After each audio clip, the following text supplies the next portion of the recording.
ஒன்றா இரண்டா இந்த வாரம் 2 நபர்கள் வெளியேறப் போகிறார்களா அப்படிங்கிற அந்த எதிர்பார்ப்புடன் தான் நம்ம காத்துக்கிட்டு இருக்கோம். இப்போ இந்த பிக் பாஸ் ஓட்டிங்கினுடைய கடைசி கட்டத்துக்கு வந்திருக்குங்க வாக்குகள் முடிவு. இந்த வாக்குகளின் முடிவுகள் பிரகாரம் இது முடிஞ்சிருச்சு இல்லையா? இதுக்கப்புறம் நீங்கள் ஓட்டிங் பண்ண முடியாது. அஃபிஷியல்லையும் சரி அன்அஃபிஷியல்லையும் சரி. கடைசி இடத்த பிடிச்சிருக்கிறது யாருன்னு பார்த்தீங்கன்னா ரம்யா. இவங்க சென்ற வாரமே வெளியேறுவாங்க அப்படின்னு எதிர்பார்க்கும் பொழுது இவர்களுக்கு பதிலாக பிரவீன் வெளியேறிய அந்த காட்சியை நம்ம பார்த்தோம். ரம்யாவுக்கு மேலே யார் இருக்காங்கன்னா சுபிக்ஷா இருக்காங்க. ஆனால் வாக்குகள் அன்அஃபிஷியலில் பார்த்தீங்கன்னா ஜஸ்ட் ஒரு 1000 ஓட்டு 600 ஓட்டு தான் டிஃப்ரென்ஸ். சுபிக்ஷாவுக்கும் வியானாவுக்கும் அவங்களுக்கும் அதே ரேஞ்சு தான், 900 ஓட்டு தான் டிஃப்ரென்ஸ்.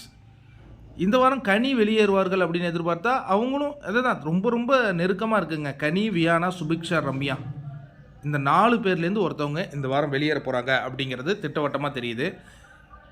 இன்னொன்று, ரொம்ப அதிகமான வாக்குகளை திவ்யா வாங்கி குவிச்சிருக்காங்க. அவரை தொடர்ந்து சாண்ட்ரா, அவரை தொடர்ந்து விக்ரம், பார்வதி இவங்கெல்லாம் கிட்டத்தட்ட 1 லட்சத்துக்கு அதிகமான வாக்குகள், திவ்யா 1.5 லட்சத்துக்கு அதிகமான வாக்குகளை குவித்திருக்காங்க.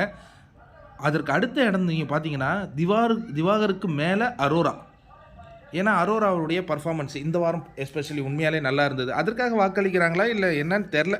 ஏன்னா அரோராவுடைய மைண்ட் செட் எப்படி தெரியுமா இருக்குது, அவங்க தான் இந்த வாரம் வெளியேறுவாங்கன்னு அவங்களே நினச்சிட்டு இருக்காங்க. ஆனால் மக்கள் அபரிவிதமான வாக்குகளை செலுத்தியிருக்காங்க. பார்ப்போம் இன்றைக்கி என்ன நடக்க போகுது அப்படின்னு. உங்களுடைய பார்வையில் இவங்க இன்றைக்கி போனால் நான் ரொம்ப ஹாப்பியாக இருப்பேன் அப்படிங்கிற போட்டியாளராக நீங்கள் யாரை பார்க்குறீங்க?